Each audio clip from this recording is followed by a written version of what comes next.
So again, so iron is another example, of another metal that's important. It's actually important for our body. Gold, we don't need gold in our bodies for our bodies to function, but iron is a metal that we do need.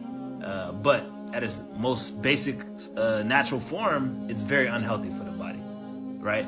And this is normal again because generally metals will cause oxidative damage to the body if it's not controlled properly. So our body has to adapt and use transferrin and some other chemicals and things in the body to kind of help control the movement of iron and the function of iron in the body for iron metabolism. And this is actually one of the things I study. One of the things I study is cardiovascular disease, and the biomarker. One of my last study was regarding a biomarker that increased risk for cardiovascular disease. And in my study, I found that biomarker called trimethylamine and oxide, TMAO, was somehow disrupting the metabolism and homeostasis of iron in the body.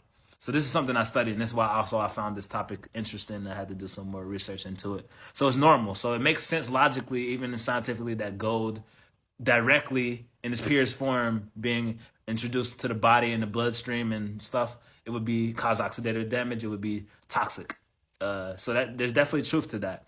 But the next question would be, okay, does wearing the gold, the claim is to stress that wearing gold somehow, does the nanoparticles of the gold come off and get through the epidermis and the dermis of the skin and then get into the bloodstream and then get to the sperm and then disrupt the natural production of sperm for men?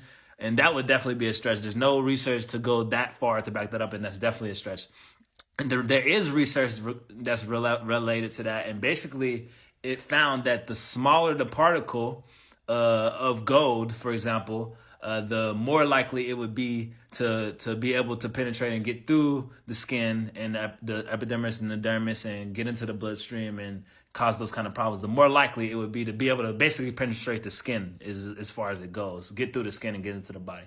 But the bigger, the much less likely that would be the case. And it doesn't, and this would be like imagine nanoparticles of gold was in the air, meaning they're so small you can't even see them, but you're breathing in anything that you breathe in, you could assume that could if it's small enough, if it's floating in the air, if it's a nanoparticle or something, it's probably smart enough to get to the skin for almost anything, right?